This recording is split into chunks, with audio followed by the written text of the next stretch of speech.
Madam, please start. Good morning, my dear students. I am happy to welcome you all for a new English webinar session to be conducted by Mrs. Rupa, working as PGT English at TSMS Bommal Ramaram, Yadadri district. Today, your madam is going to take up a new lesson, To Serve with Love by E.R. Brathwaite.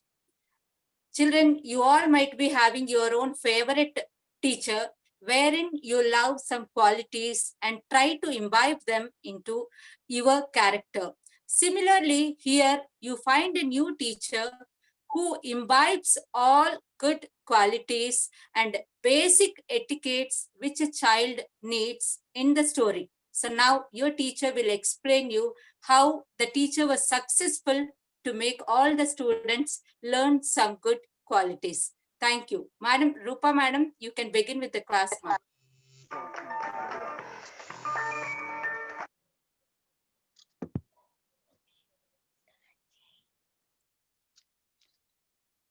Thank you, ma'am. Very good morning, children. Welcome to another webinar session of Senior Intermediate. Today, I'll be taking Module 5, Unit 9, children.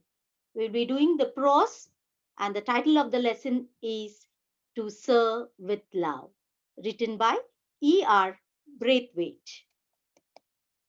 Now, at the end of this lesson, children, you will be able to understand what are the challenges that the author faces as a new teacher, as he's totally new to the profession of teaching. And we will come to know what are the sincere efforts that he makes in changing and molding the students who are indifferent, ill-bred, that is, they are ill-mannered. And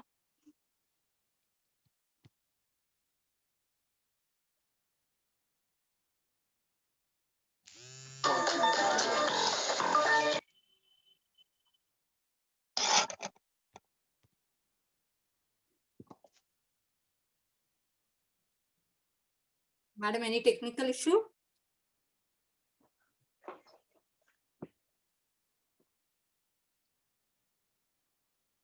hello, ma'am. Madam, do you have any technical issue? Yes, Not ma'am. able to hear. You're not audible.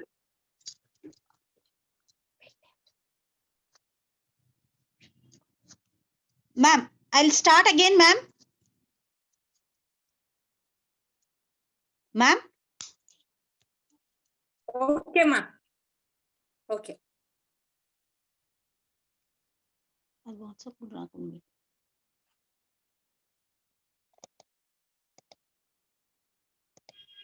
I'm starting once again, ma'am. Okay, ma'am. Thank you, ma'am. Very good morning, children. Welcome to another webinar session of Senior Intermediate. Children, today I'll be taking Module 5, Unit 9. Today we'll be taking up prose, and the title of the lesson is To Serve with Love, written by E.R. Brathwaite. To Serve with Love is the title. Let's get into the characters of this lesson. The characters in this lesson are, ma'am, 1 second, ma'am. Slide ఇదైంది చూడండి author తిరగాలి మళ్ళీ అక్కడ mistake వచ్చింది ఆథర్కి ఇక్కడ get back once again. Start. I'm starting, ma'am. Hello, ma'am. Okay, ma'am. Okay, ma'am. Shall we inform? Yes. Okay, ma'am. I'll start, ma'am. Okay, ma'am. Begin with. Okay. Thank you, ma'am. Very good morning, children. Welcome to another webinar session of Senior Intermediate. Children, today I'll be taking Module 5, Unit 9. I'll be taking up prose, and the title of the lesson is To Serve with Love, written by E.R. Braithwaite. At the end of this lesson, children, you will be able to understand what are the challenges that a new teacher faces because he is altogether new to the profession of teaching. And moreover, you will come to know what are the sincere efforts that a teacher makes in order to mold the character of the students who are completely indifferent, ill mannered, that is, they are ill bred. And moreover, in this lesson, what is very interesting is the ways in which the teacher, who is the author of this lesson, brings about building up a good relationship with the students. That to what kind of students he's dealing with? All ill-mannered children. And how he, at the end, wins the hearts of the children is what makes this lesson all the more interesting, children. And this lesson is very practical lesson, children, because this lesson you will be able to connect with this lesson because it will give an exposure, because this is we in our daily life, when we go to the college, when a new teacher enters the class, what is that kind of communication a teacher has with the students? This is a bit already familiar to you, but herein we are going to see it, the same setup, in not in an Indian atmosphere, but in a foreign atmosphere, that too where the teacher belongs to a black community and the students belong to a white community. And you will be able to enrich your vocabulary, children, and definitely your interest in English will be reaching a greater level, and you will fall in love with English, that is for sure, children. This is such a good lesson which even I love till date. Now, coming to the author E.R. Braithwaite. Edward Ricardo Braithwaite, a novelist, writer, teacher, and diplomat, was born on 27th August 1912 in Georgetown, Guyana, in South America. Here, the full name of the author is Edward Ricardo. We earlier saw in the slide E.R. Braithwaite. So E stands for Edward, R stands for Ricardo. So his full name is Edward Ricardo Braithwaite. He is a novelist. He writes novels. He writes books. He's a teacher and he's a diplomat. Diplomat means, children, an official who represents the government in other countries. And he is very gifted children. He had good parents who were educated in Oxford University, which is one of the world's famous university. And he had a very happy childhood. He received very good education and he was very proud of his parents. That is what is mentioned here as parental pride. Parental pride means he was proud that his parents were highly educated in one of the world's renowned, means very well known universities, that is Oxford University. He had his education at Queen's College, Guyana, Royal City College of New York, and the University of Cambridge. He himself also got educated in one of the world's famous universities, that is the University of Cambridge, children.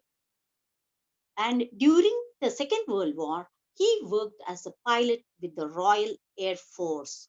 So, after his education, he took up the profession of a pilot, that too during the World War. After the war, despite his higher educational qualifications and extensive training, he could not find a job for himself.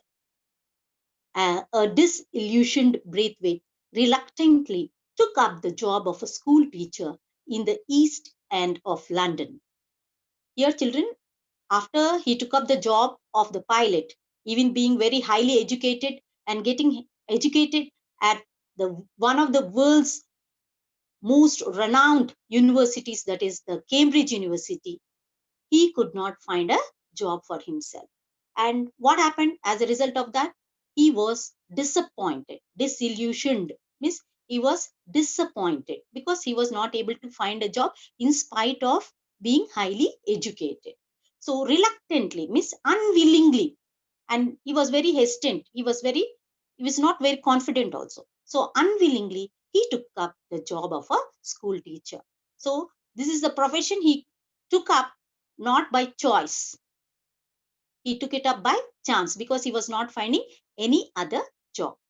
Now, this is where he had a lot of experience, and all his experiences he penned down it in the form of a novel.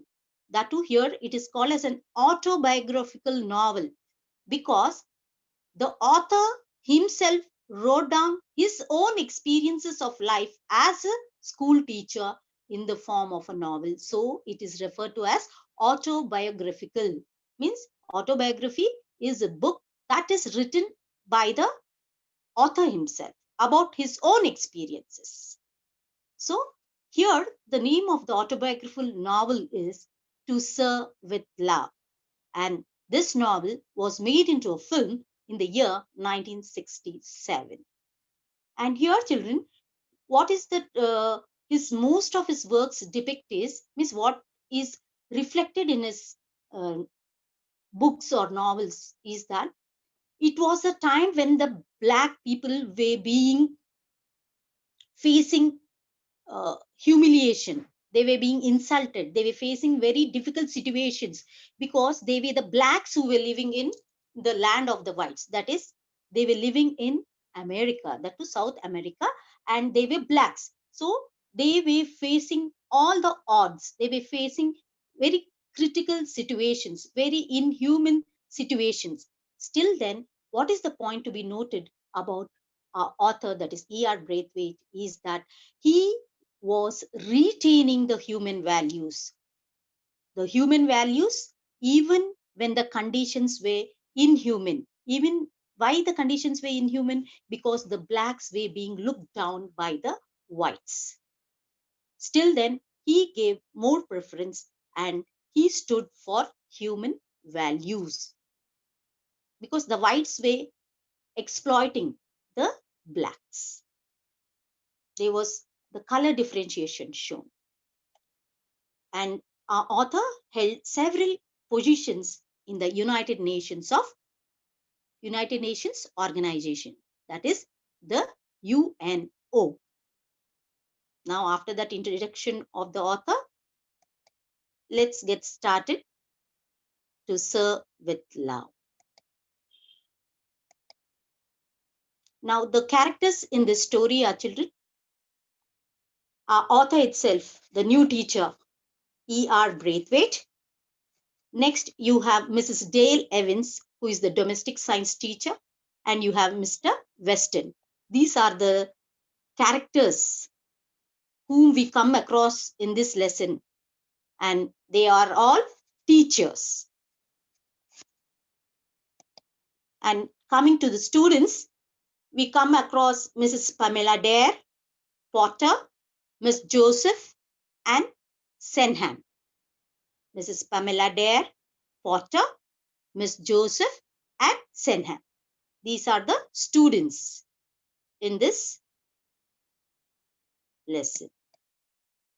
Now we'll get started, and I am very sure that you will be enjoying this lesson. Now let's get into the text, children. Next morning, I had an idea. It was nothing clear cut, merely speculative, but I considered it all the way to school.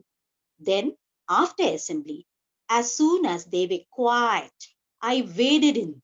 This might be a bit rough, I thought, but here goes. So, the next morning, the new teacher, that is E.R. Braithwaite, the author, he had an idea. And that idea that he had was not very clear. Okay, it was vague and it was speculative, means it was based only on guesswork. And he was thinking about it till he reached the school. And once he reached the school, as usual, what do we have in the morning? We have the assembly. So as soon as the assembly was over, all the children were very quiet, calm. Then he's here. It is he's telling, I waded in. Waded means he slowly walked. He walked very slowly, and he was walking into what kind of situation? It was a bit rough, means it was not smooth, because teaching was not familiar to him. He was very new to the profession of teaching, and the whole atmosphere of the school and the students, everything was very new. So he was telling it was very not very means a familiar atmosphere which he was getting into. Okay, and the way he was walking also was little bit rough. Okay, and now what happens next when he enters the class? Let's see. I'm your teacher.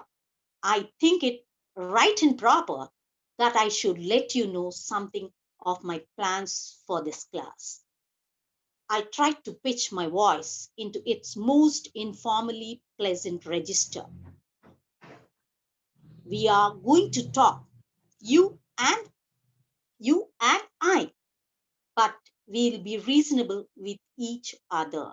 So here the teacher is introducing himself and telling it very clear to the students that he was his teacher, and that he has some plans for them, and that he is going to tell them what his plans were for the class.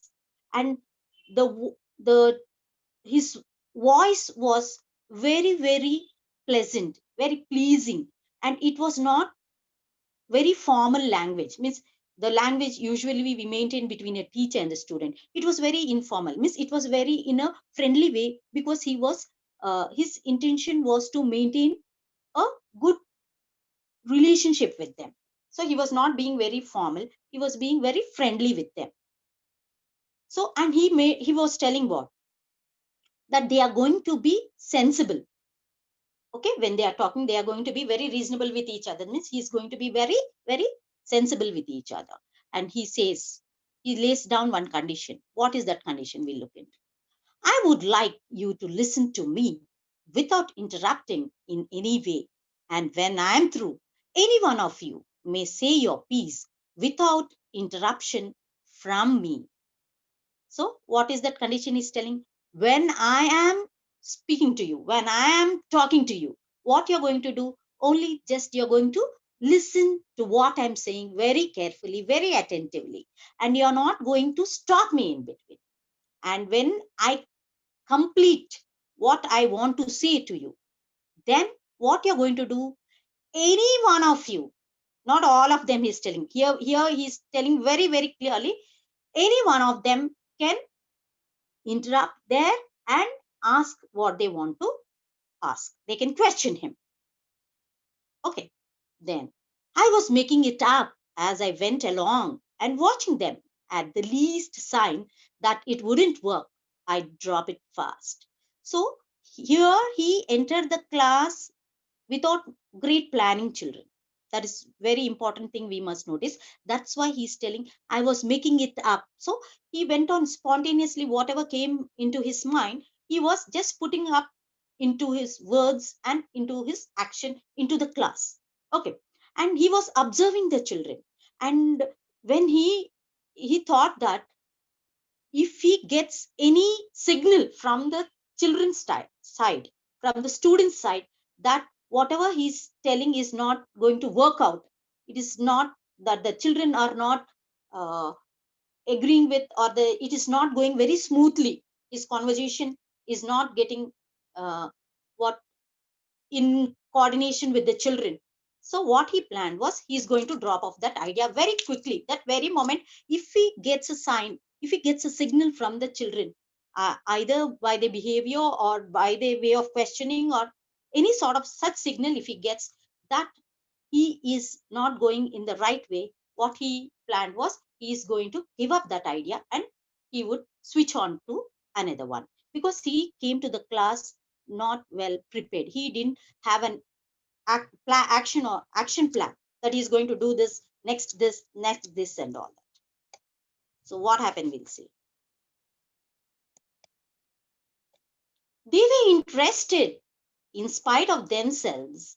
Even the husky Blaze Senham was leaning forward on his desk, watching me.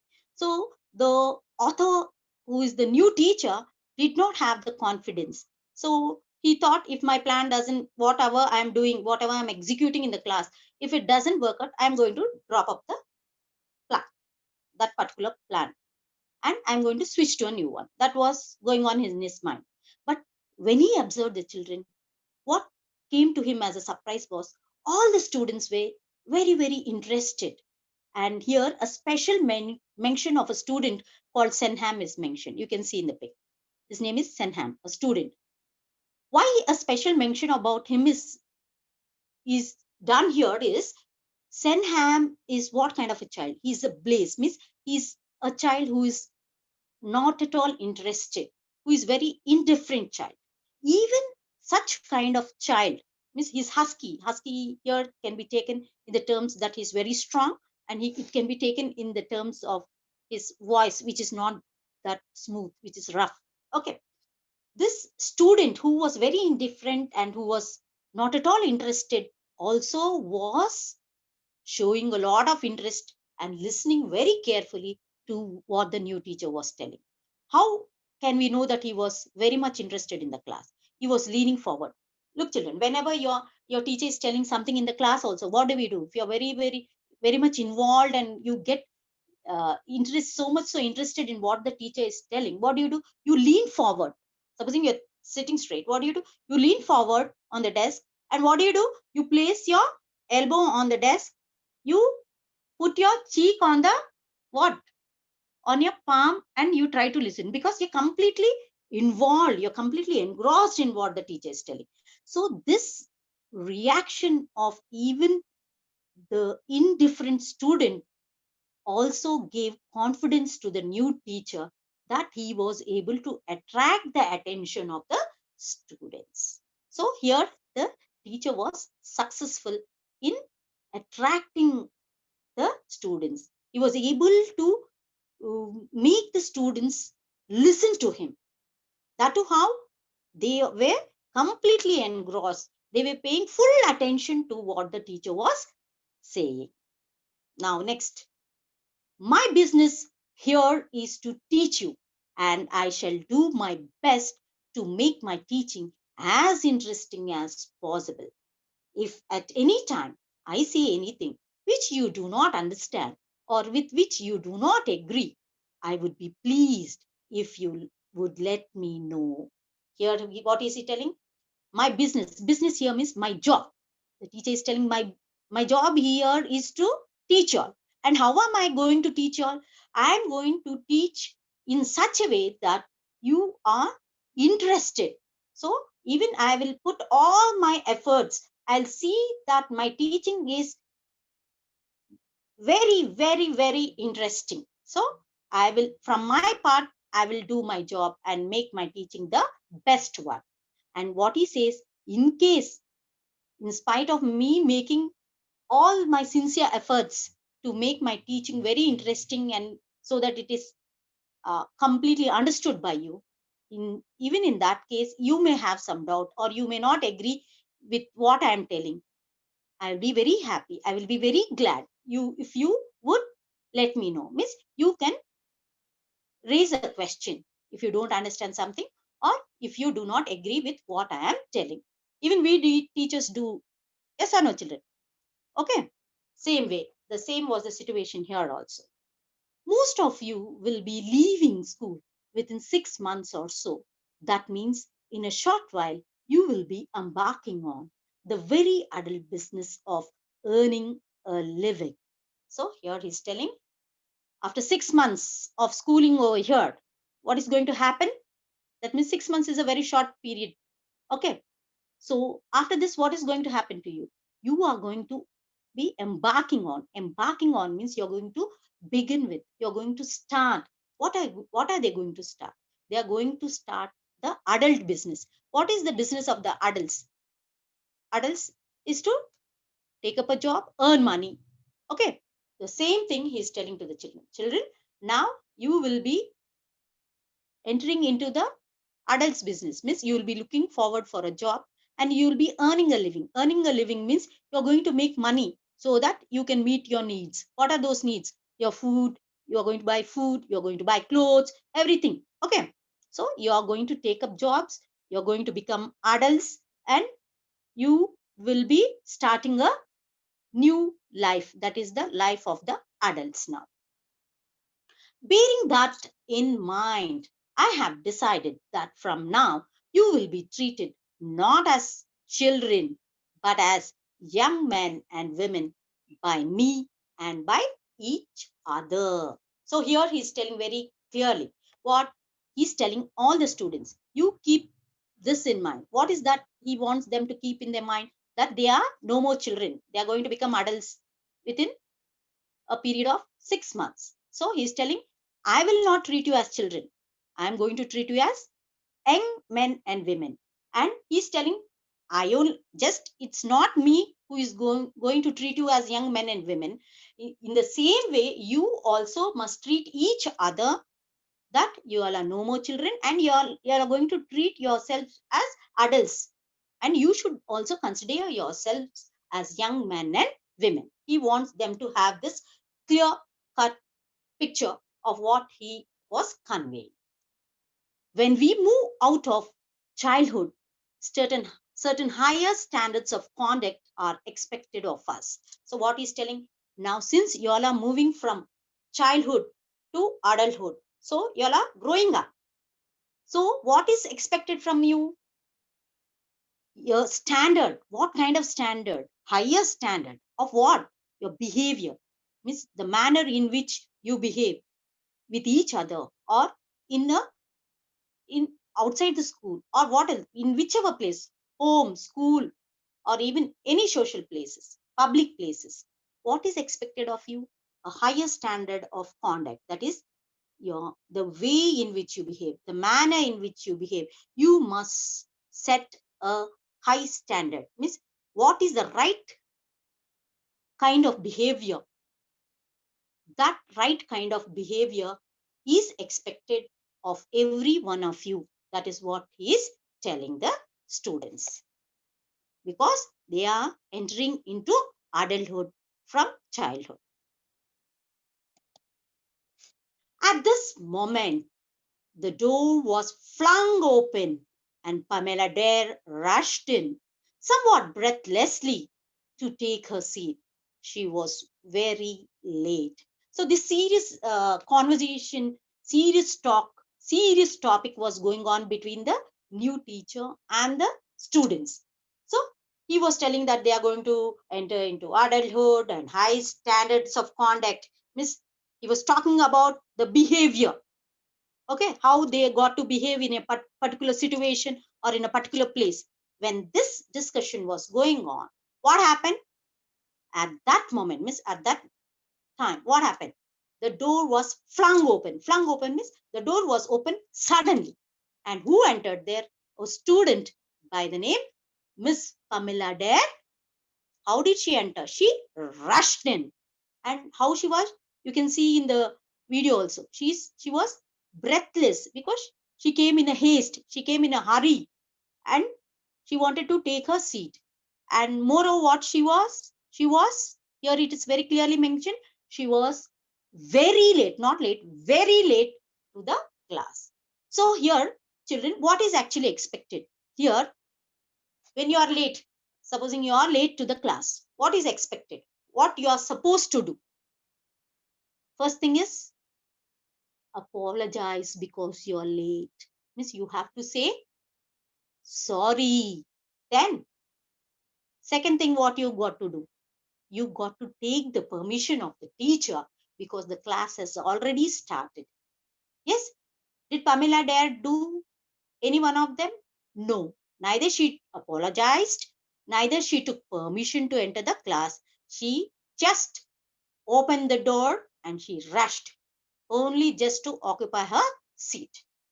Now, what is the sir telling you? See, for instance, I continued, there are really two ways in which a person may enter a room.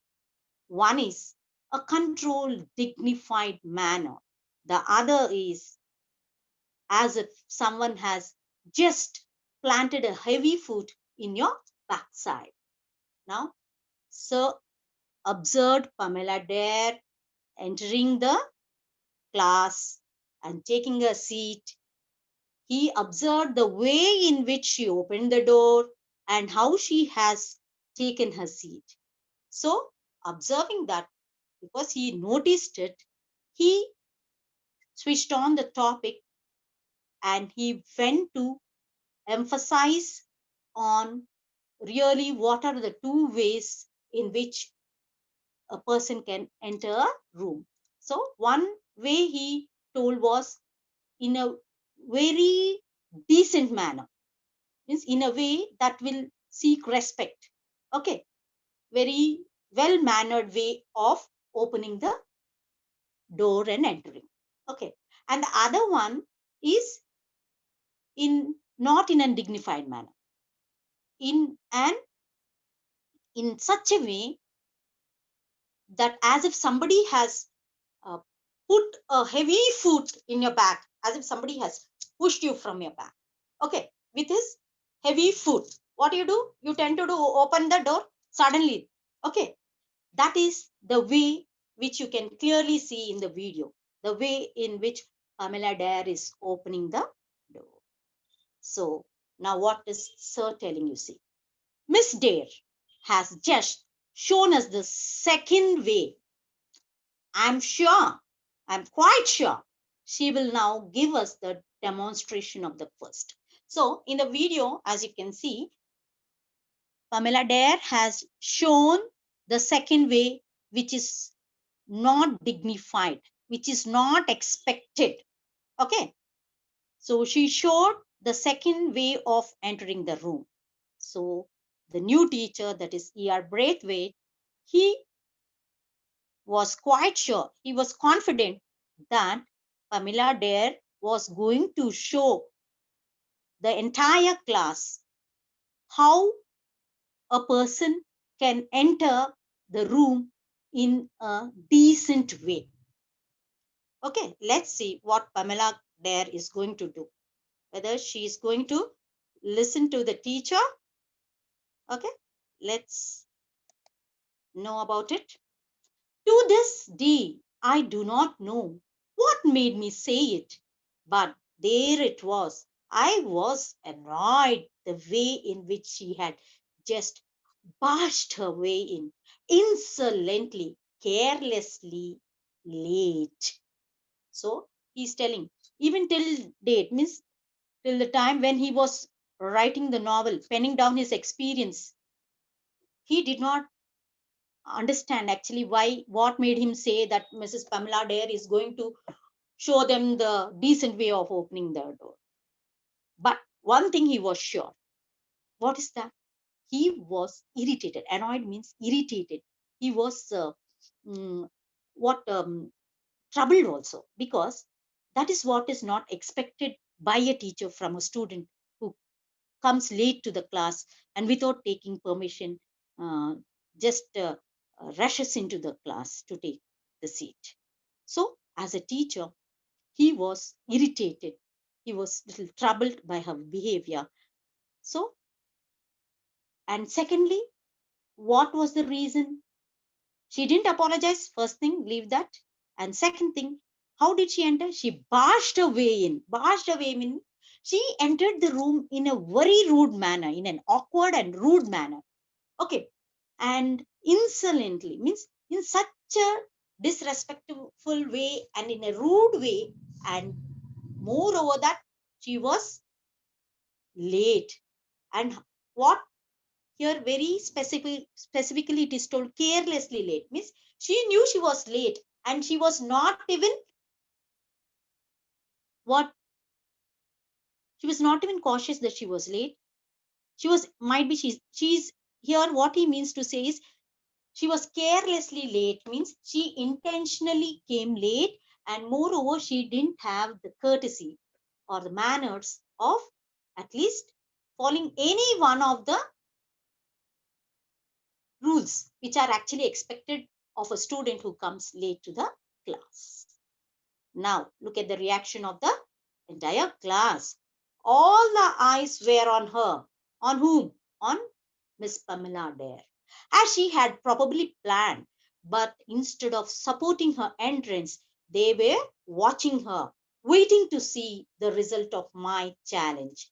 So, Mr. Braithwaite is saying, what? Everybody's eyes were fixed on Miss Pamela Dare. What? Even though the children were ill bred, they were ill mannered, still then, no student supported Pamela Dare because everyone was aware of the fact that the way she entered into the class was wrong. This is highly appreciable. Yes, this here the students' behavior needs an applause, means we must appreciate it because nobody supported Pamela Dare. Okay. And everybody was watching what's going to happen. They want to see.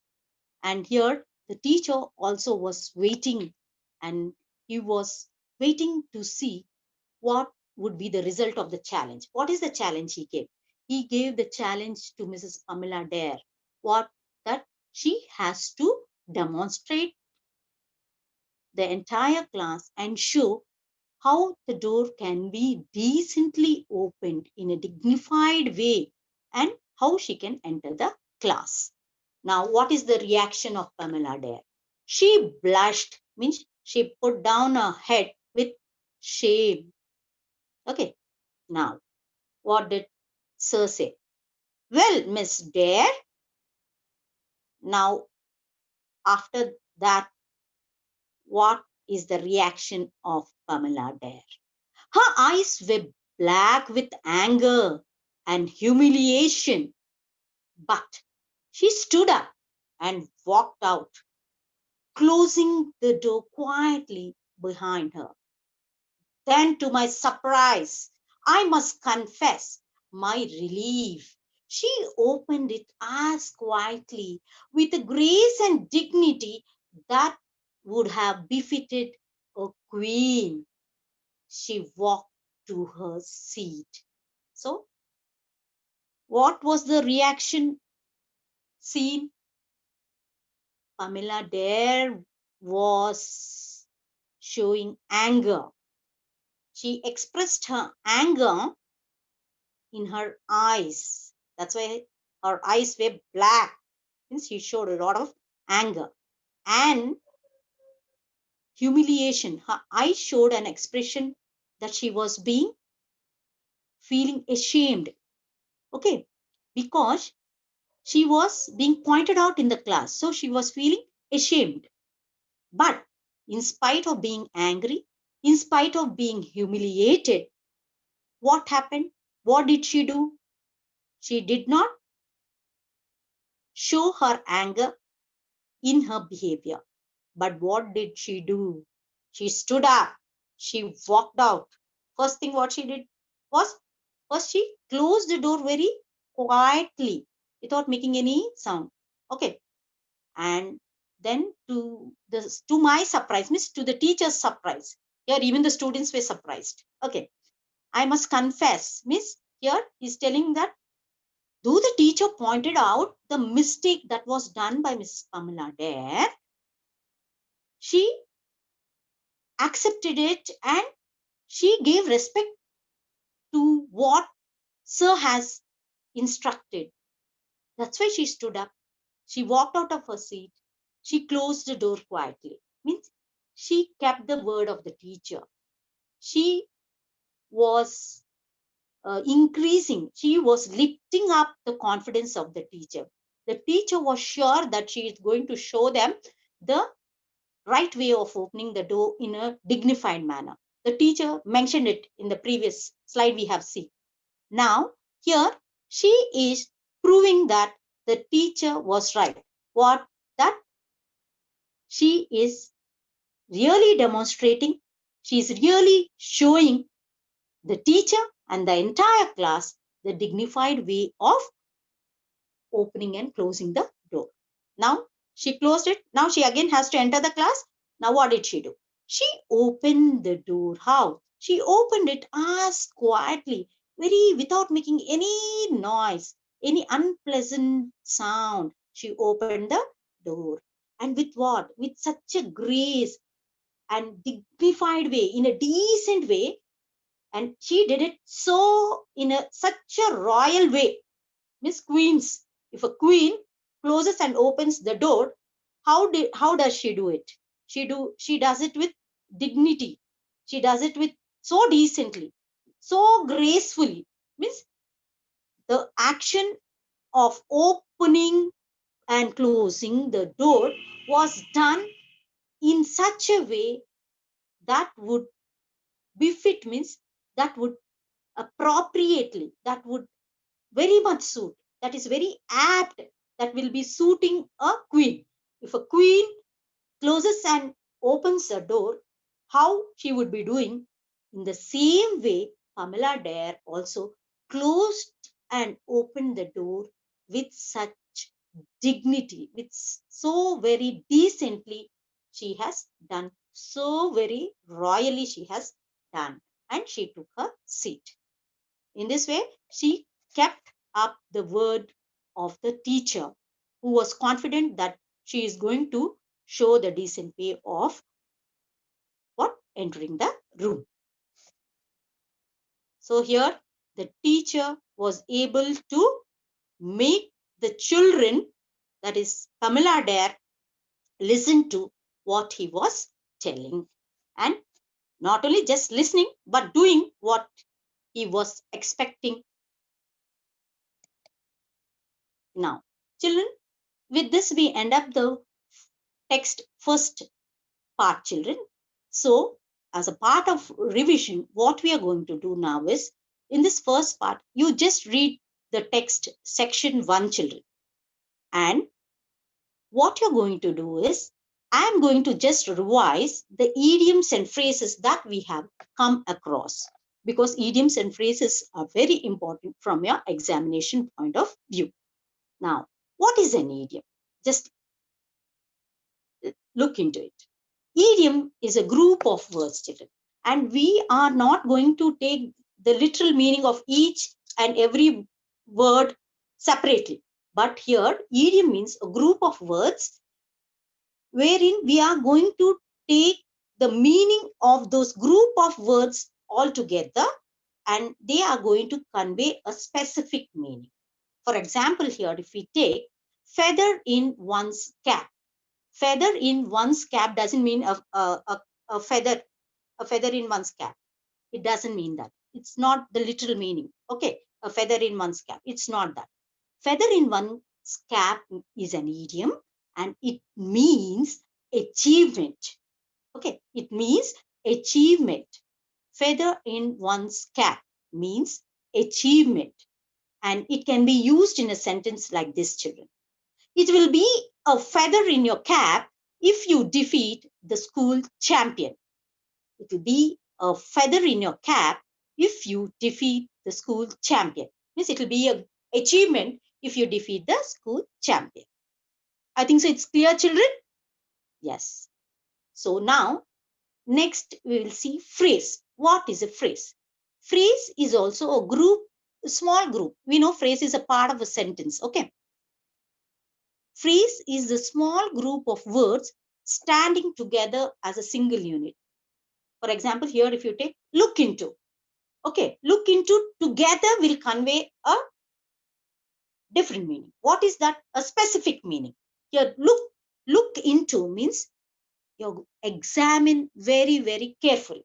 Look into means examine carefully. Now, we'll use it in a sentence and see it. The college principal promised to look into the matter.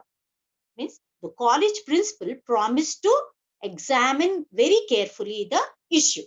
Okay. Now I think so it's clear, children, idiom and phrase. And one more important thing you must notice, children, idioms and phrases in the part 1, which I have explained of the text, you could see them in green color. And the other words that were put in red are all the vocabulary, the words. But Specifically, I have used green color in order to differentiate idioms and phrases from the rest of the words. Now, why idioms and phrases are used, children? Idioms and phrases will add meaning. They will bring beauty to the language, and they will give clarity also. Clarity to one's writing. If you just use the monotonous words and write, it becomes boring.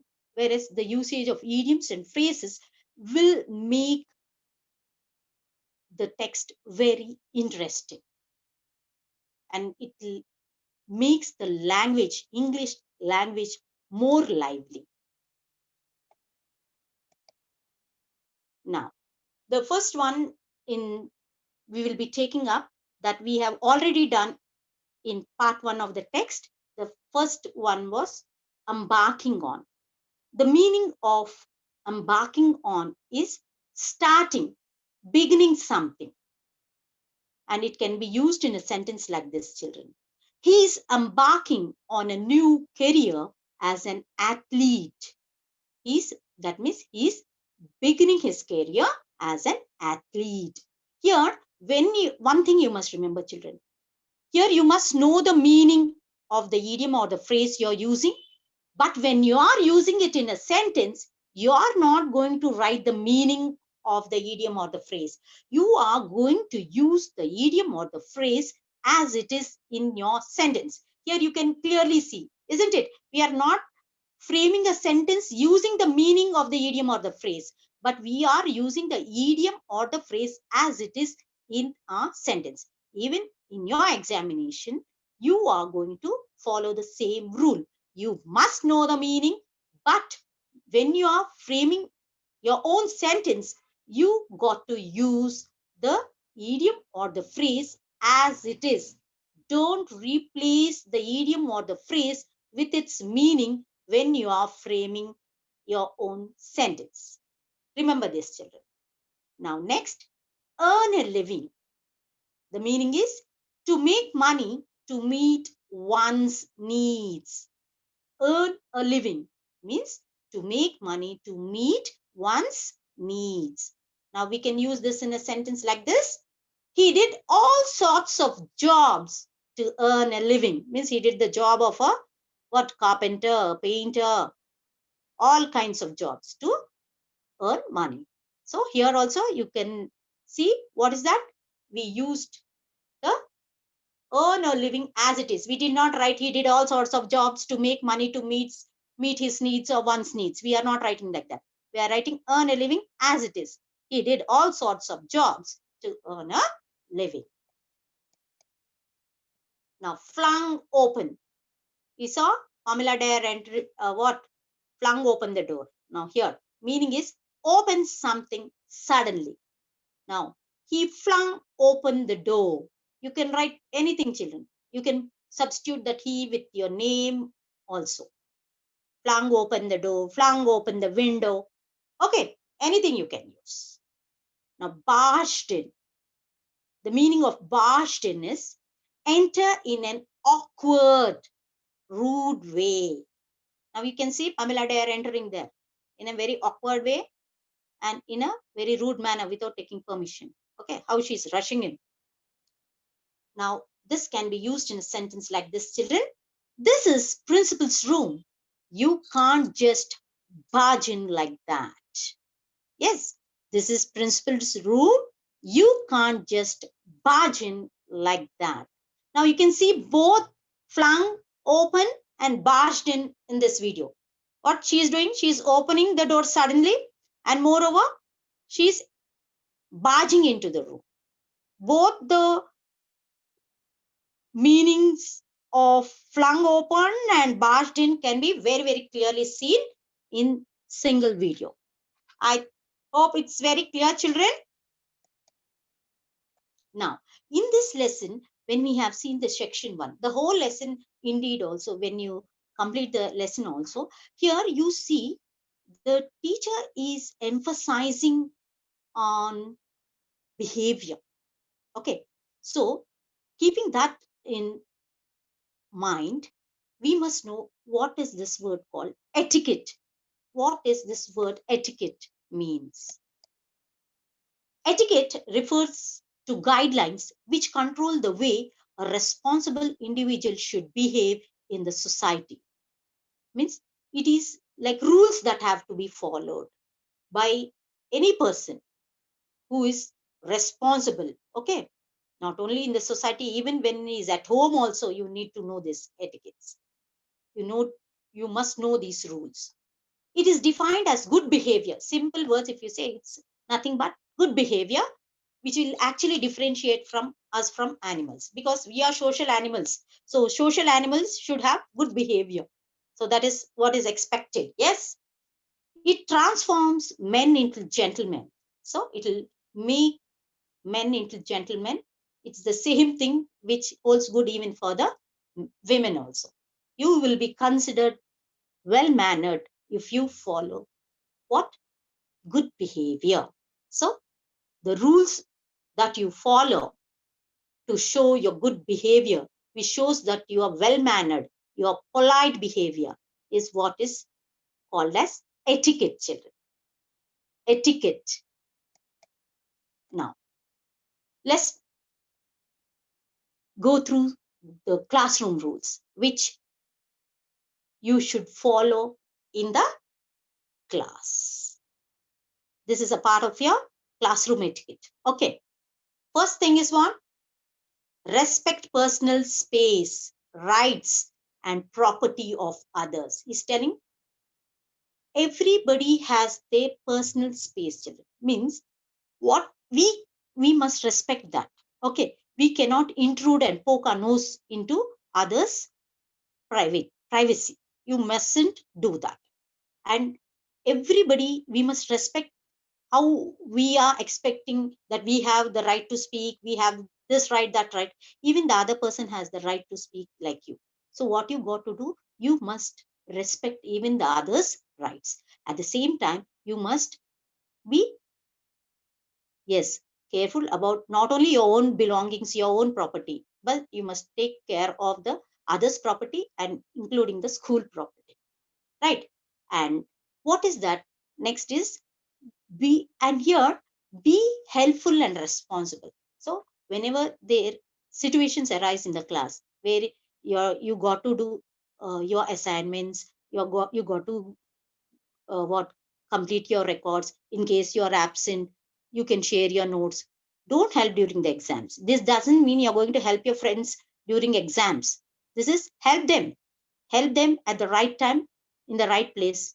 Okay, where this, you don't take it in a negative way. Be helpful, and at the same time, it is telling responsible. You must be responsible, because you all are growing up. You all are the senior most. You are in inter second year. So you are no more children. So you must be very responsible. Okay. Don't laugh at people in class. So this says don't laugh means not laughing, means don't make fun. Okay. That hurts others. So don't humiliate them. Okay. Don't pull down others' legs. Okay. They get insulted. Okay. They may feel low. So don't do that. And this is the biggest thing many of you might be doing also. Okay. What is that? Don't chew gum in class. What gum? Chewing gums. Yes. This many a times we teachers find out and make you spit it out. Yes. And this is also against the rule. Don't eat in class. Means when the class is going on, please don't eat. This is a time for it, and you got to really make use of the time that is meant for eating. Then follow directions. Means whatever directions are given for the teacher, either to do your notes, write your record, okay, or how to study for the exams. Whatever directions are given by the teachers, do follow them, children. Don't throw things in class. Miss, what is that? Miss, don't throw rubbish in the class.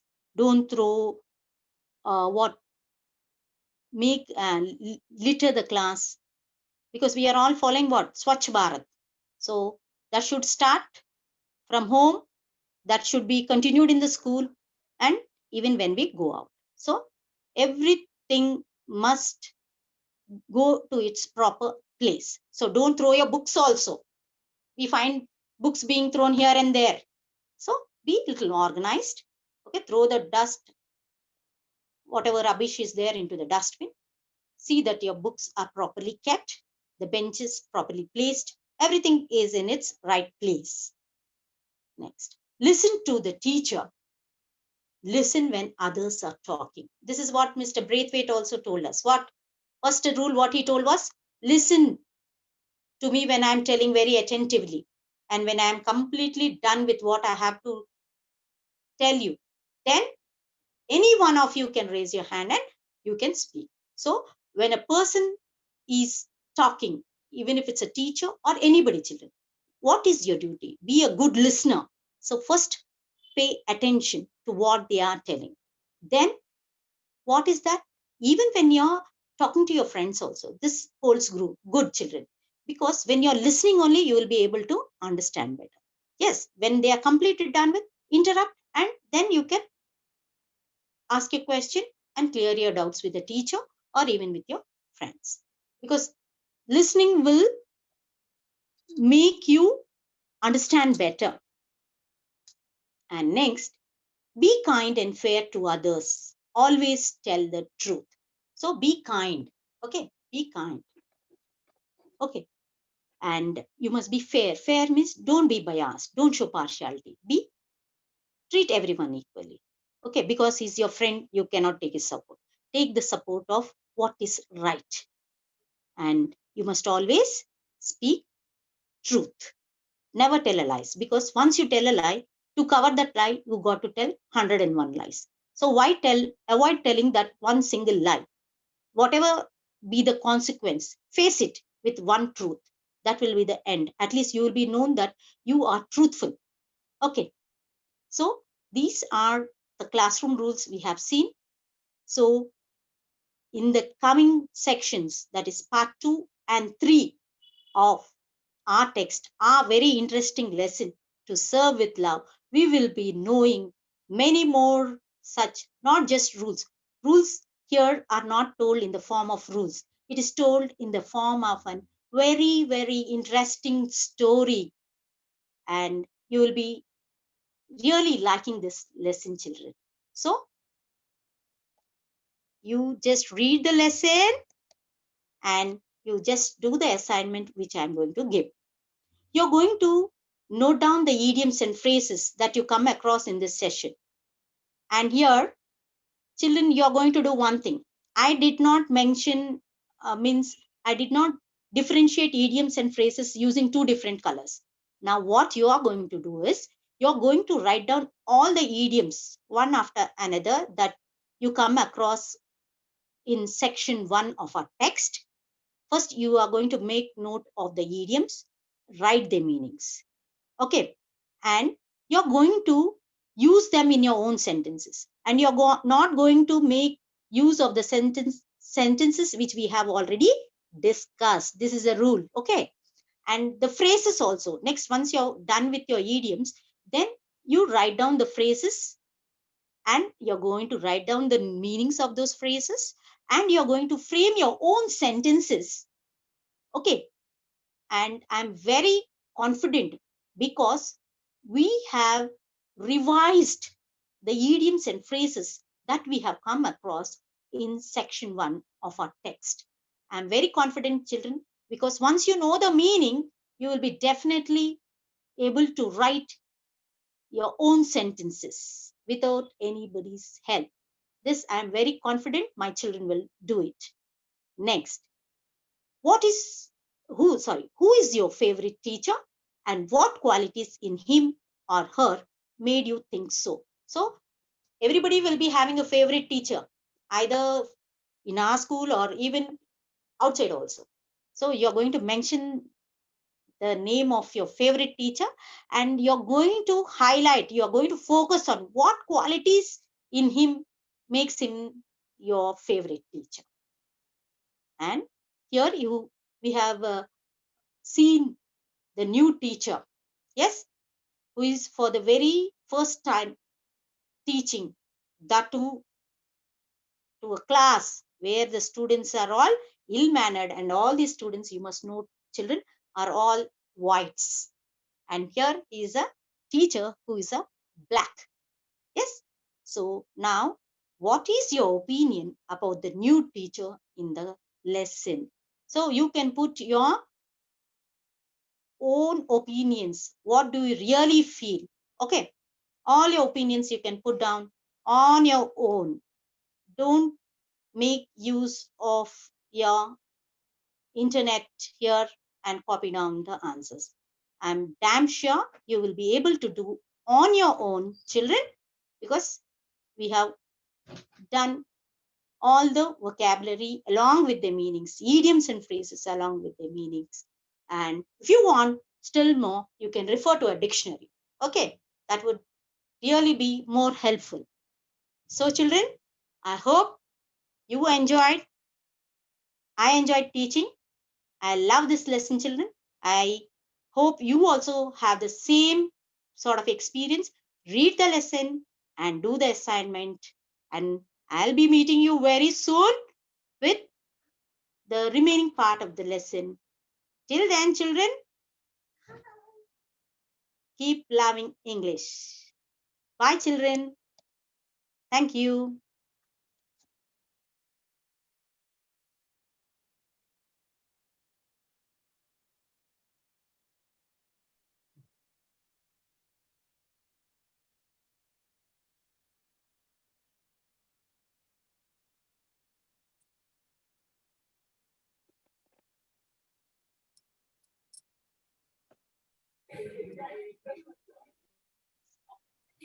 Madam, thank you so much.